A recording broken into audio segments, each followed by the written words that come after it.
Basi sawa, penzi limezidi kunona au kudoda.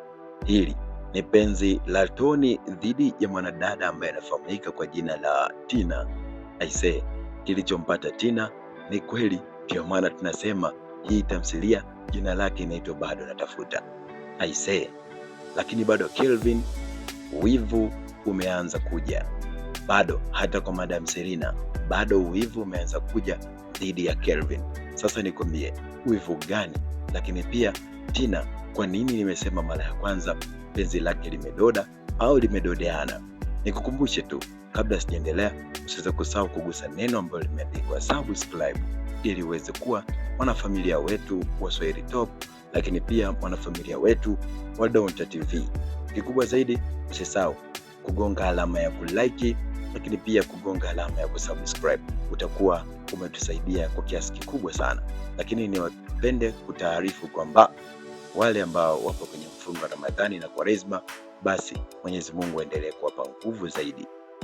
Lakini kwenye kufuturu tusisauliane.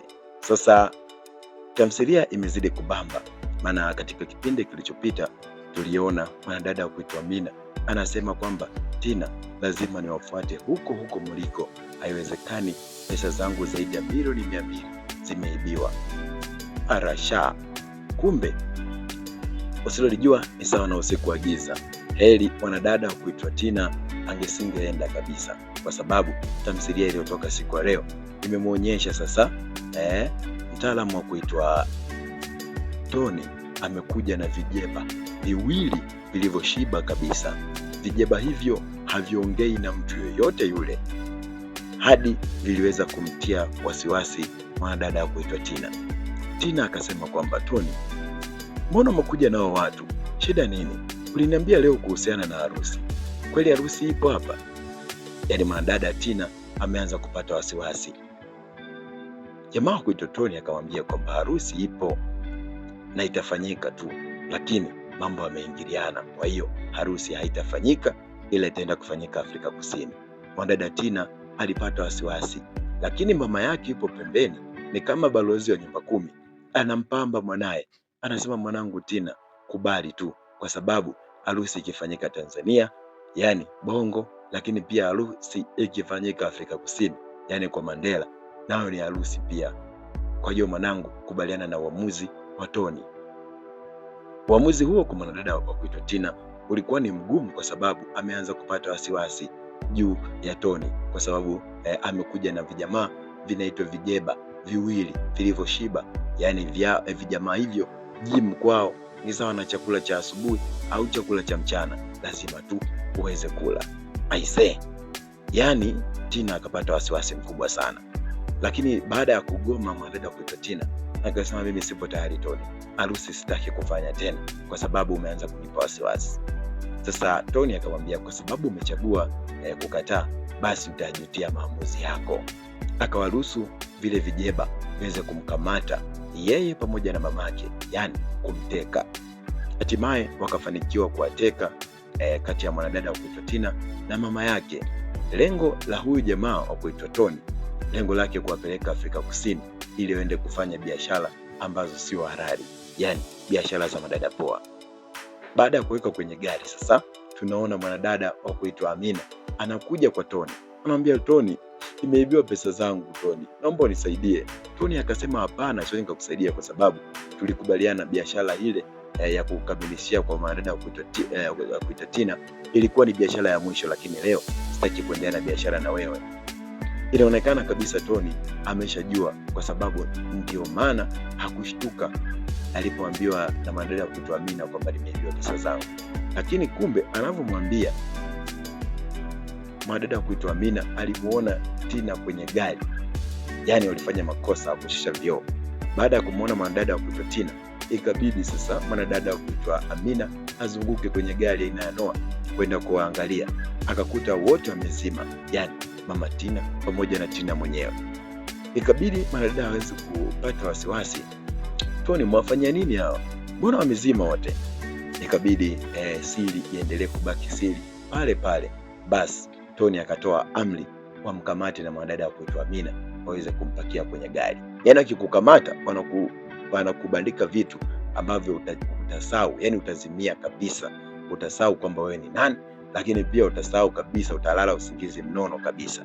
Sasa jamaa amepata watu watatu kwa wakati mmoja, yani mamake Tina mwenyewe pamoja na Amina. Sasa anaenda kuwafanyia nini? Hilo ndo swali la kujiuliza, lakini ujumbe ambao tunaupata hapa ni kwamba wanasema heri pema kuliko pema, maana pakipema panakuwa si pema tena.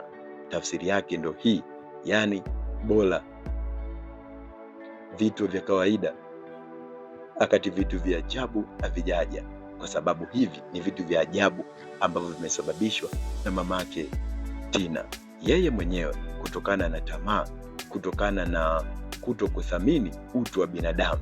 Yani wamama kama hao aisee, ni ngumu sana aisee, ndugu yangu, huwezi ukafanikiwa, kwa sababu mama kama huyu anaangalia maslahi yake yeye kama yeye, aangalii mtoto wangu atapitia katika kipindi gani.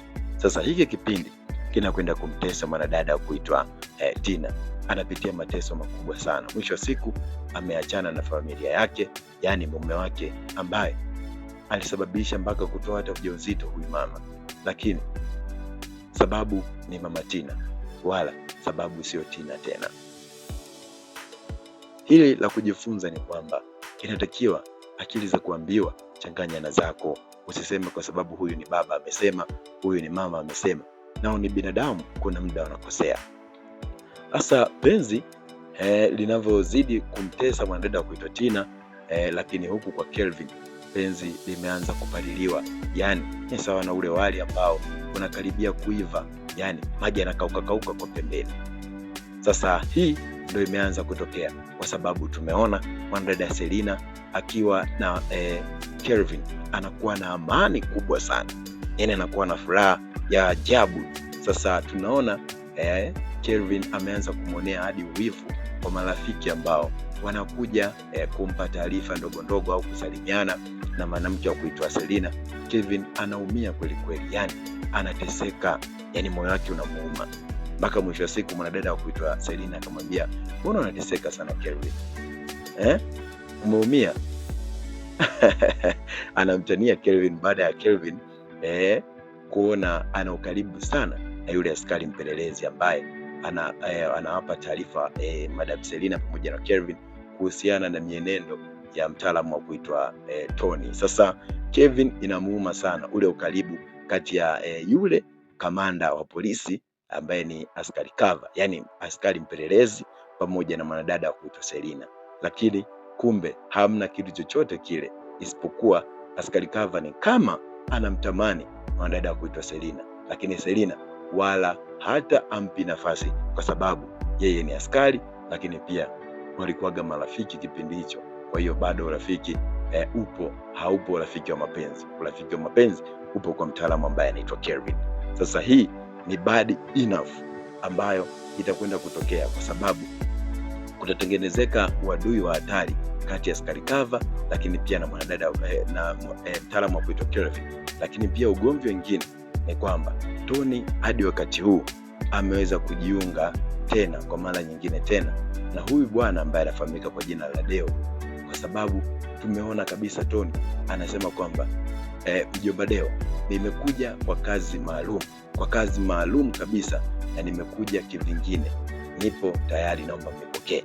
Yani tafsiri yake amekuja kujiunga na biashara haramu kabisa, biashara ambayo haistahili katika jamii. Biashara sijui ni biashara aina gani, kwa sababu mpaka sasa huyu jamaa kuitwa Tony ana watu wawili, ana watu watatu mkononi.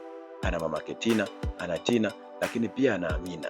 Sasa amekuja kuonana na huyu mwamba, huyu ambaye unamuona sura yake ngumu kama kitunguu saumu. Jamaa anaitwa Deo, amesema nakupokea kijana wangu, karibu sana. Sasa hatujui huyu Deo anafanya biashara gani, na huyu Deo hadi kufikia hapa ana utajiri kiasi gani, kwa sababu tunaona amekaa katika nyumba ya kifahari, lakini pia hata sura yake inaonekana ni ngumu kama kitunguu saumu, lakini mavazi aliyovaa ni ya bei mbaya. Inaonekana huyu jamaa ni bandit vibaya mno. Sasa Timo kwa nini amewapeleka hawa watu watatu hadi nyumbani kwa Deo, na huyu Deo anafanya biashara gani, au ni ile biashara ambayo anaifanyaga mara ya kwanza Timo alikuwa anaifanya? Mimi na wewe hatujui. Tuendelee tu kusubiria katika kipande ambacho kitakuja au kipande ambacho tutawaletea hivi karibuni. Kikubwa zaidi, usiweze kusahau kugusa neno ambalo limeandikwa subscribe. Umependa nini katika kipengele hiki? Lakini katika episode hii umependa nini? Mimi nimependa ile hali ya Kevin kuanza kuwa na wivu na Madam Selina, lakini nilichokipenda kingine, nimekipenda kile kitendo cha mwanadada kuitwa Tina baada ya kumkataa Kelvin kumsikiliza mamake, mwisho wa siku ameweza kukipata. Sasa Tina mna hali ngumu kwa sasa, kwa sababu Tina hivi sasa ameweza kutekwa, hatujui watamfanya nini. Mimi katika Classic Narration moja kwa moja kutoka hapa Tanzania. Hadi wakati mwingine, bye bye.